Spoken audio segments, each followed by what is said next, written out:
Hi guys, welcome to the start of another vlog. A weekly vlog this time. It is Monday. I'm starting this one on Monday.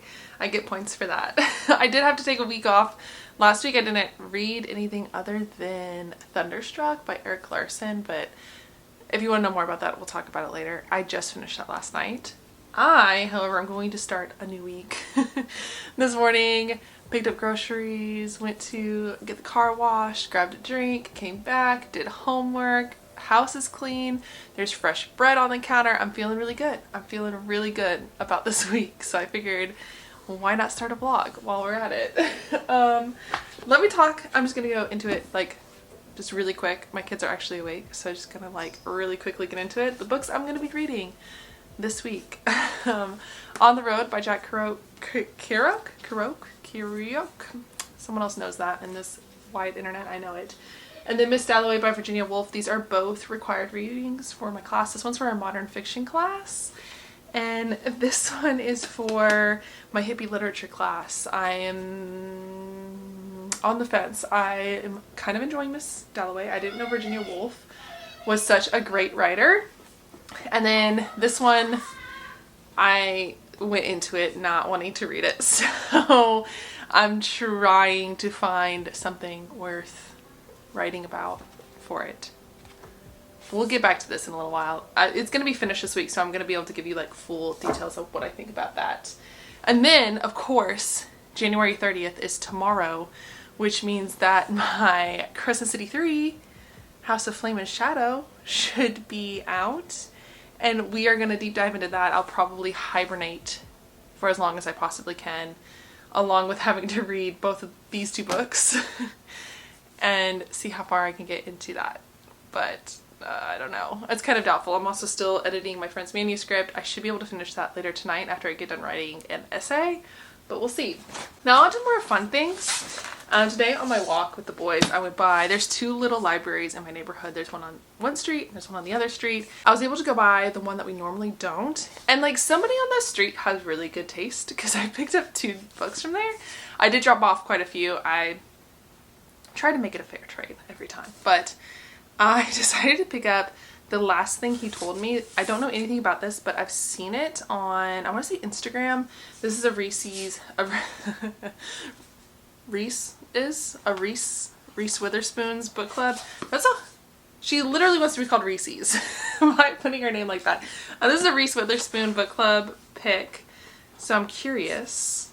We'll see. I have no idea what it's about. If you guys know what it's about, tell me. And then Transcendent Kingdom, which is another book that I saw a lot with. This one's a read with Jenna. I don't even know what that is, but I heard a lot about this book and I saw it a lot on Bookstagram as well, so I kind of just picked it up based off of like popularity, things I've already seen, and it was like, it's in a little library, so why not? The worst comes to worst, I will just put it away. And then I do have some book mail. Should be a copy from a book I've already read. I read the Kindle edition, and then I went on Pango Books, because that's what we do here. I picked out the other one.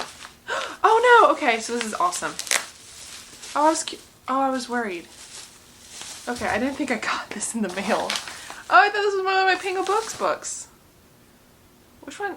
Okay, so surprise, surprise, there's actually another book I'm going to have to read this semester for my class. This is Little Boy by Lawrence Ferlinghetti. And it's for my hippie literature course, so we'll see how that goes. I thought I was missing this one, so glad to know that it was just in my pile of stuff, my bad. But that's it, that's how we're going to start this video. Right now, I'm going out on another walk with my little ones. If you missed my other vlog, I am like 23 weeks pregnant, so trying to do a lot of walking and exercising and eating well, so more than I normally would, I guess. So we're gonna go for another walk, and that is going to be that.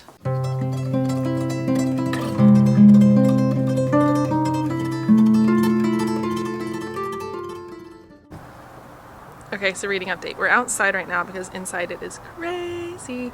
It's also a gorgeous day outside. It's January and it's 60 degrees, so I'll take it for what it's worth. Spent all morning outside. I hung up our clothesline. I don't know if you can see it.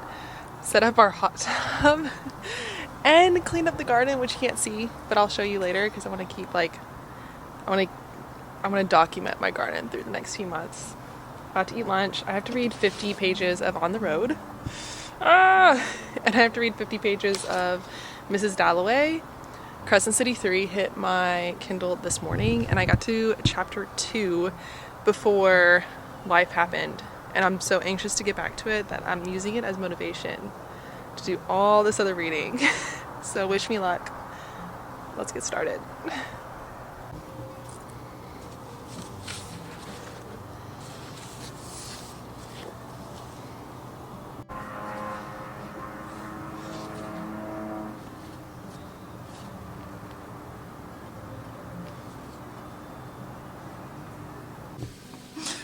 Hi guys, I'm back. So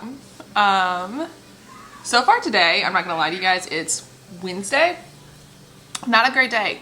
Not a great day. Kind of like one of those bad mental health days. I'm sure you guys get them too, but it's just like feeling like I'm not a great mom. Because you can hear my kids screaming in the background. They're playing in the sprinkler. By the way, it's January 31st and my kids are playing in the sprinkler, which is really funny. Hold on. Okay, but basically, it's a combination of being pregnant and tired and being a full-time student and trying to be like everything for my kids, and it's kind of overwhelming today, but probably because I have like 2 essays I have to write today on top of everything else. So let's do an update. Let's do an update real quick. I finished Mrs. Dalloway last night so I can write my discussion post on this. It was good. I'm not gonna lie, I really like this one. I don't know why I would lie about that, but I really like this one. Virginia Woolf might be a new favorite. We'll see. I'm sure that I'm going to read a lot of her in the upcoming semesters because I hear Virginia Woolf is quite an infiltrator of the Master's in English and Literature degree. I wouldn't mind that. I really like this. It was very flowery. I think I'm going to do a whole video about this book as part of like my classics journey. So look forward to that, and we will discuss this more in depth, but I did enjoy this one. Secondly, I'm sure you've already seen, I went and got a pick-me-up coffee. My love, one of my best friends, Jessie, paid for it because she knew that this was going to happen in the middle of this week. I got my physical copy. Like I said, I've been reading my Kindle book. I had some insomnia last night, so I got to chapter 13 last night, and it's been a ride.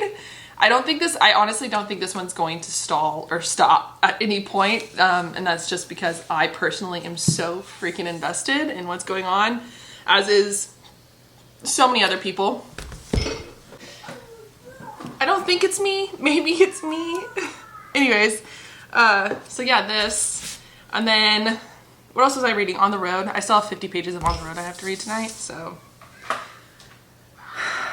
Like I said, today has been a day. Today has been a day. I'm going to try to turn around. Like, the boys are outside playing in the sprinkler, which makes me happy because it makes them happy. I'm going to write my essay here in just a second and get that like off my mind. At least for the next few hours, because I have another essay I have to write. But Wednesday, not a good day for me. It's really not. But hopefully we'll turn it around by just doing some little like self-care things like coffee and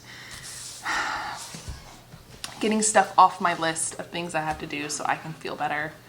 I did decide to just go ahead and do a crock pot dinner tonight so that I don't have to worry about that, because that's kind of like a self-care thing too, where it's just like an easy dinner. I don't have to stress about it, which is nice. Also gives me more time to do other stuff, because normally dinner takes me like an hour to make. But now I'm rambling, so I am gonna go do homework that I don't want to do. Anyways, cheers. Hope everyone else's Wednesday and week is going a lot better than mine is right now, but there might still be some emotional hormone tears later, but you guys don't need to see that. Anyways, bye.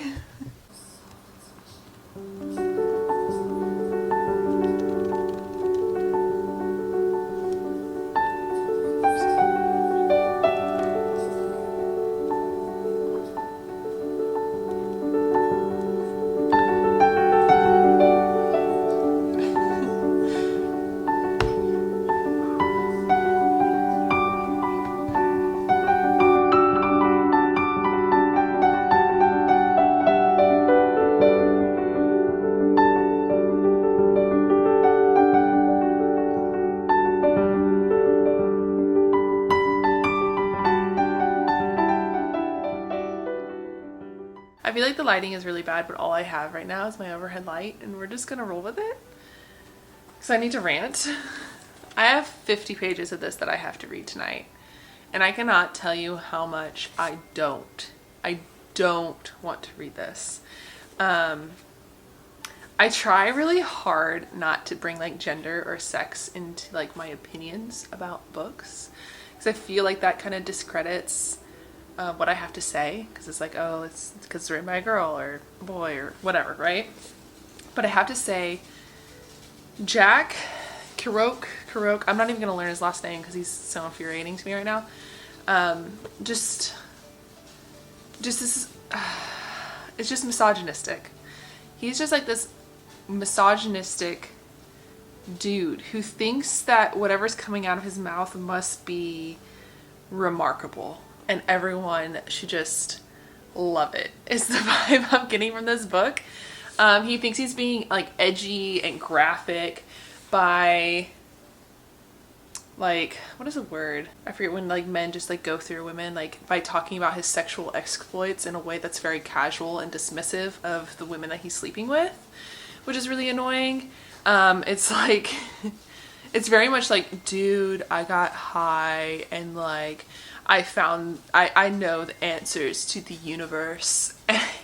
And a lot of that I think is, it's literally the way that it's written. It's a train of thought. It's just his conscious thought, whatever comes to his head, he's writing about. And he's like, he thinks he's so artistic and so cool, and like and he has so many important things to say that he felt the need to write a 400-page book about his journey across America, and really all it is about him getting high with his friends and like having sex with dumb females that he just, or like trying to get women in his bed. And it's just so annoying. It's just so annoying to be in this man's head. And I have to read another 300 pages of being in this infuriating man's head. He's like not manic pixie girl, more like pick me, but for a boy, for a man. Like he's a pick me. He's a pick me. And he's like, it's even worse because he thinks he has something important to say, and nothing he has to say is important. Like, oh.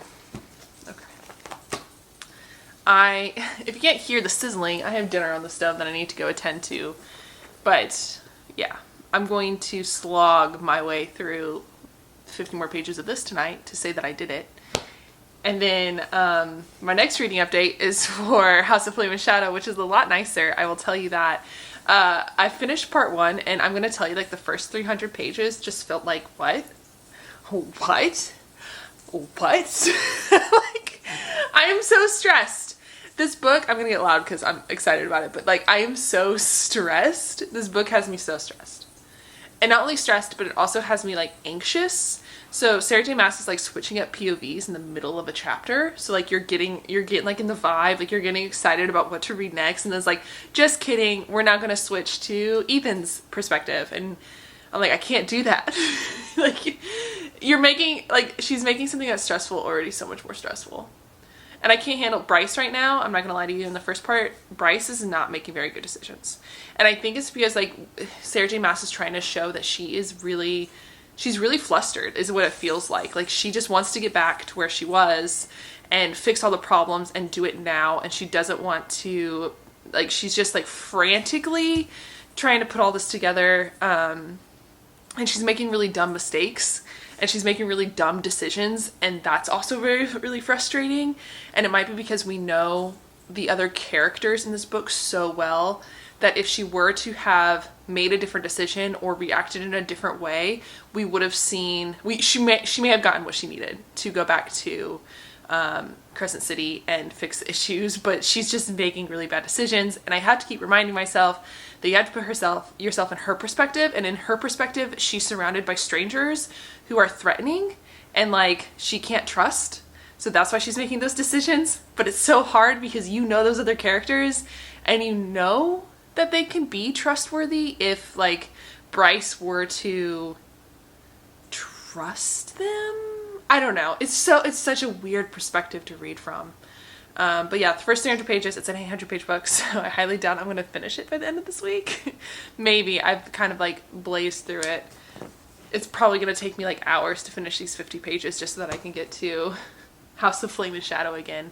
But also currently like on a TikTok ban because people obviously read this book in like 2 days and are like spoiler free, and then I just swipe. Like, I don't care. I am a perpetrator of saying spoiler free and then accidentally spoiling anything because I didn't think about it. So I'm just not, I don't trust people.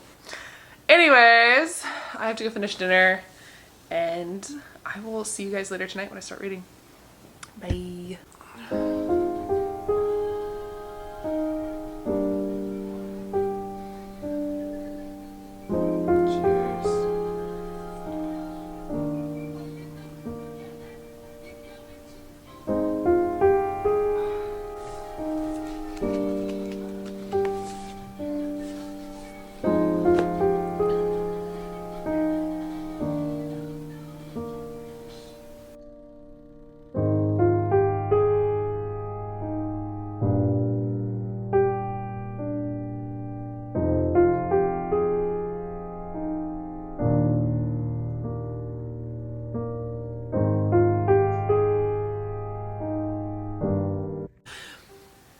Hi guys, it's the end of another vlog, so I'm pretty impressed with myself. Kudos to me.